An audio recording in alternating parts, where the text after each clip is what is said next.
करना पड़ता है 10 बार 20 बार, जब जाकर स्टार्ट होता है। तो आइए इसे एक बार चेक कर लेते हैं। इसको मैं पावर दे रहा हूँ और देखिए दोस्तों, स्विच ऑन करने में गूं कर रहा है।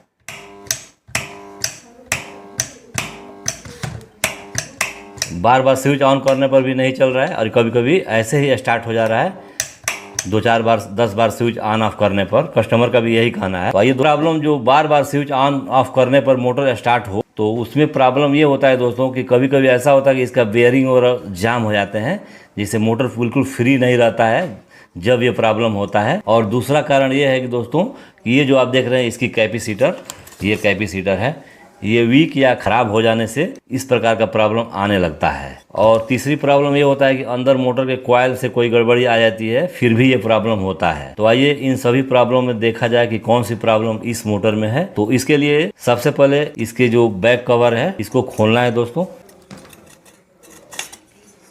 तो मैं इसका कवर खोल चुका हूँ दोस्तों। ये जो ब्लेड दिख रहा है ये मोटर को ठंडा करने के लिए लगा रहता है। जब मोटर स्पीड में चलता है तो मोटर को ठंडा करता है। तो इस ब्लेड को घुमाने से हमें ये पता चल जाएगा कि हमारा बेयरिंग की कंडीशन क्या है। बेयरिंग अगर जाम होगा तो ये ब्लेड टाइट घूमेगा, ऐसे बहुत दम लगाने के बाद घूमेगा, और बेयरिंग लूज रहेगा तो ये आराम से घूम जाएगा। जैसा कि दोस्तों आप देख सकते हैं ये बिल्कुल आराम से घूम रहा है, घुमाने पे थोड़ा सा भी ये दबाव नहीं ले रहा है। इसका मतलब ये हुआ कि हमारा बेयरिंग बिल्कुल ठीक है, मोटर जाम बिल्कुल नहीं है। क्लियर हो गया कि हमारा बेयरिंग सही है क्योंकि ये बिल्कुल फ्री है। अब आइए बाइंडिंग को चेक करते हैं दोस्तों। बाइंडिंग चेक करना बहुत ही आसान है। ये प्रॉब्लम आपके मोटर में है तो बाइंडिंग चेक करने के लिए सबसे आसान तरीका ये है कि इस मोटर को प्लग में लगाया जाए और इसको ऑन किया जाए। तो देखिए दोस्तों, अभी फर्स्ट बार ऑन करने पर भी ये चालू हो गया, ठीक। और पहले 10 बार ऑन किया गया था फिर चालू नहीं हुआ था। यही प्रॉब्लम इस मोटर में है, कस्टमर का भी यही कहना है। देखिए यहाँ पे फिर मैं चालू कर रहा हूँ तो ये चालू नहीं हो रहा है, गूं की आवाज़ कर रहा है, ये चालू नहीं हो रहा है। और इसको थोड़ा सा धक्का देंगे दोस्तों,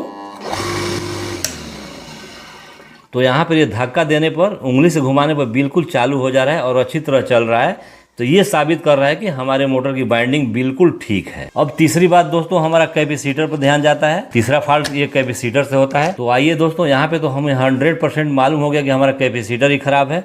तो आइए एक बार कैपेसिटर को निकाल के टेस्ट कर ही लेते हैं। तो हमें कैपेसिटर निकालने से पहले हमारे पावर प्लग के सप्लाई को बिल्कुल मोटर से निकाल देना चाहिए, जैसा कि मैं निकाल चुका हूँ।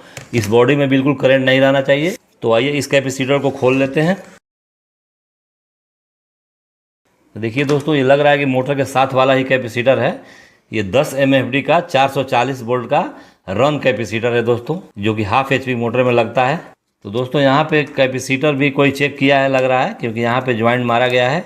आइए एक बार इस कैपेसिटर को टेस्ट कर लेते हैं। तो कैपेसिटर को टेस्ट करने के लिए टेस्टिंग सीरीज लैंप का आवश्यकता पड़ेगा दोस्तों। बेहतर यही रहेगा कि आप नया कैपेसिटर ही इसमें डाल इसको चला सकते हैं, लेकिन मैं एक बार इस कैपेसिटर को टेस्ट कर ले रहा हूँ। तो ये टेस्टिंग सीरीज लैंप का सीरीज बोर्ड है दोस्तों। ये कोई भी कैपेसिटर इसमें टेस्ट किया जा सकता है। तो दोस्तों इसमें से स्पार्क की आवाज़ तो आ रहा है, स्पार्क आ रहा है, लेकिन ये बल्ब ग्लो नहीं हो रहा है दोस्तों। 10 MFD का कैपेसिटर चेक करते समय बल्ब को पूरी तरह से ग्लो होना चाहिए, जो कि बल्ब ग्लो नहीं हो रहा है। देखिए बिल्कुल ग्लो नहीं हो रहा है। तो ये साबित करता है कि ये 10 MFD का कैपेसिटर ख़राब है, क्योंकि ये सही रहता तो बल्ब बिल्कुल ग्लो होता। तो आइए इस ख़राब कैपेसिटर को अलग रख देते हैं। मेरे पास एक नया कैपेसिटर है जो 10 MFD का ही है। ये आप देख सकते हैं 10 MFD 440 वोल्ट का, ये भी रन कैपेसिटर है। आइए एक बार इसे टेस्ट करके मैं आपको बताता हूँ कि इसका टेस्टिंग क्या रहता है। तो देखिए दोस्तों, बल्ब पूरी तरह से ग्लो हो गया है और ये भी स्पार्क हो रहा है, यानी मेरा कैपेसिटर बिल्कुल ठीक है।